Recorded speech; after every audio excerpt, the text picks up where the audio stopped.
relies on BlackRock for their economic simulation computational power. Economic simulation. They need to understand the impact of something, right? They're gonna raise the interest rate, for example. Mm-hmm. It's gonna create this cascade of various factors that they're not sure what it's gonna do, basically. And just how fucking great the Ukraine war is for business. Do you have any thoughts on the Ukraine-Russia war? Ukraine is good for business. You know that, right? We don't want the conflict to end. Why? We don't want the conflict to end as a country. The longer this goes on, the weaker Russia is. I'll give an example. Russia blows up Ukraine's grain silos. The price of wheat's going to go mad up. So what are you going to do if you're a trading firm?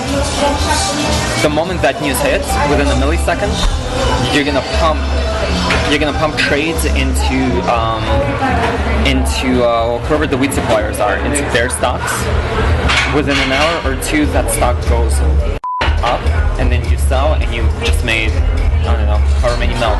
Why would a news channel promote a side in war? Because it's also good for business too. I mean, what's news? News, right? What does news feed on? They feed on strategy, they feed on up events. That's what people like to watch. So when it happens, it's good business. More viewers. When nothing's happening, watches news. I don't watch news. They're all pushing the same talking point. Generally when you look at news, it's propaganda. Ukrainian economy is tied very largely to the wheat market, global wheat market. This is fantastic if you're trading. Volatility creates opportunity to make profit. War is real good for business. It's exciting when goes wrong, right? Serge also speaks on BlackRock-influenced news and even gave our journalists some tips. Based on everything we know now, when they say to sell, does that mean we should buy? Sell, yeah. It's like, Jim Cramer? If you do exactly the opposite of what he's advising, you actually make money. Huh? Yeah. It's called the inverse Cramer. They don't want to be in the news. They don't want people to talk about them. They don't want to be anywhere on the radar. Why not? I don't know, but I suspect it's probably because it's easier to do things when people aren't thinking about it. And when Serge was asked about insider trading and if Larry Fink recently sold $100 million in BlackRock shares, here is what he said.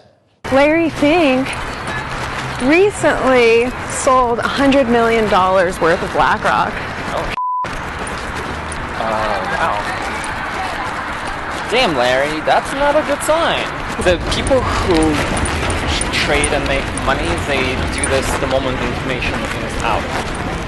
And that info is typically disseminated at private levels first before it hits the mainstream. If you want to invest smart, there's a tracker that tracks all politicians and where they have their stocks.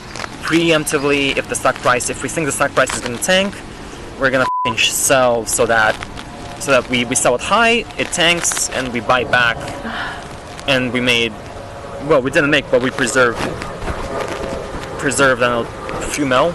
But perhaps the most remarkable and profound comment by the BlackRock recruiter is the suggestion that nobody is going to care about what he is saying here or confessing here. Because as he says, quote, normal people don't give a shit. You're like an undercover reporter. Really? No, don't normal people worry about this stuff? No, normal people don't give a shit. This is beyond them. That these types of questions my reporter asked are beyond all of you. The answer is something that you, the people, the consumers, the shareholders, couldn't possibly understand.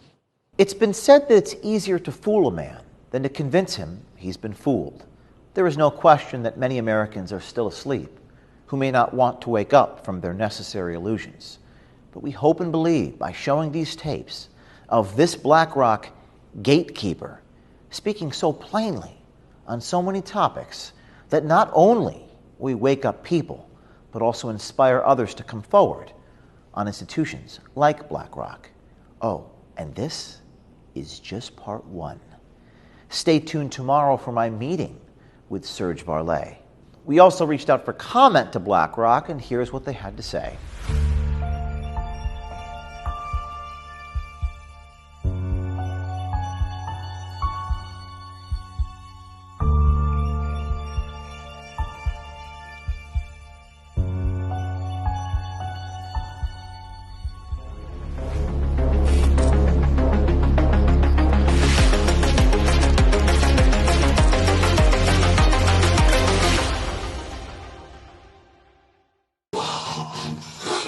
and